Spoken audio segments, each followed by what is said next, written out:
JWC पारां शहीद न्याणी फातिमा फरड़ो जे क़त्ल ख़िलाफ़ शौकत नूनारी ऐं ज़ुल्फ़कार ख़ासकेली जी अॻुवाणीअ में फातिमा जी माउ समेत सवें कलमकारनि ऐं सिविल सोसाइटी जे माण्हुनि ख़ैरपुर प्रेस क्लब खां SSP ख़ैरपुर ऑफिस ताईं एहतिजाजी रैली कढी, जंहिं बाद SSP ऑफिस ॿाहिरां धरणो पिणु हंयो वियो, जिते मुज़ाहिरीन पारां क़ातिलनि ऐं उन जे सहूलतकारनि ऐं सलाहकारनि जी गिरफ़्तारी जो मुतालबो कयो वियो। होॾां SSP धरणे वारे हंधि पहुची मुज़ाहिरीन सां ॻाल्हियूं कयूं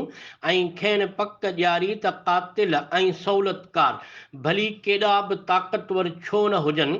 या खणी खेनि सियासी पुठ भराई बि छो न हुजे, पर हर हालत में खेनि कानून जे कटहरे में आणींदासीं। हिन मुज़ाहिरे जी अॻुवाणी कंदड़ शौकत नूनारी ऐं ज़ुल्फ़कार ख़ासकेली खे इहो बि चयो त फातिमा ईअं सम्झो त मुंहिंजी न्याणी हुई ऐं मां जाच बि पंहिंजी न्याणी सम्झी कंदुसि। अहिड़ी यकीन ॾियानी बाद धरणो ख़त्म कयो वियो, जंहिं बाद JWC जे सदर